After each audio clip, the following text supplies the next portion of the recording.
आम आदमी पार्टी अकेली पार्टी है जिसने गोवा की 40 के 40 विधानसभाओं से अपने उम्मीदवारों को खड़ा किया है।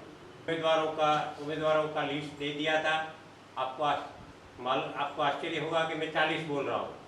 तो 40वां हमारा कैंडिडेट है सावर्डे से डॉक्टर उदय गांवकर, जिसको आप सब जानते होंगे, जो उटा के सेक्रेटरी है। लोकल एडमिनिस्ट्रेशन के ऊपर भारतीय जनता पार्टी की सरकार का पूरी तरह से कब्जा है। आम आदमी पार्टी को और उनके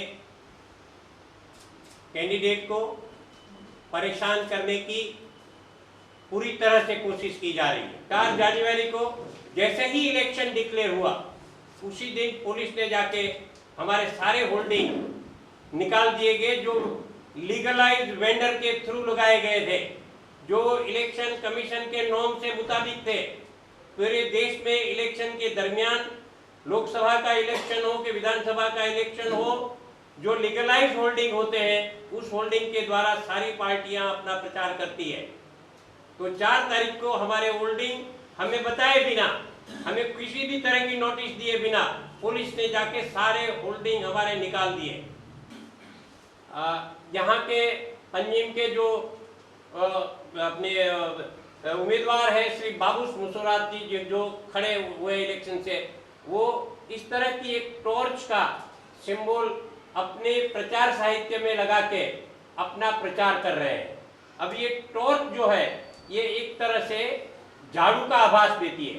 पता करना चाहता हूं कि लास्ट इलेक्शन में, लोकसभा इलेक्शन में, जब इस तरह का सिंबल का इस्तेमाल हुआ था, आम आदमी पार्टी ने इलेक्शन कमीशन ऑफ इंडिया को ये बात उनके नोटिस में लाई थी, और जो कॉमन लिस्ट है सिंबल का, उसमें से इस सिंबल को हटा दिया गया था। हमें समझ में नहीं आ रहा है कि फिर से ये सिंबल कैसे आया और इसका मिसयूज क्यों किया जा रहा है, क्योंकि कारण जो टॉर्च सिंबल आसा ते सिंबलाचेर जर फुडें लायट सकयल रेज जाल्यार it appears to be a symbol of one of the political parties. म्हणटकच कमिशनान सिंबल हो अशे तरेन बदलून धाडलेलो आसा।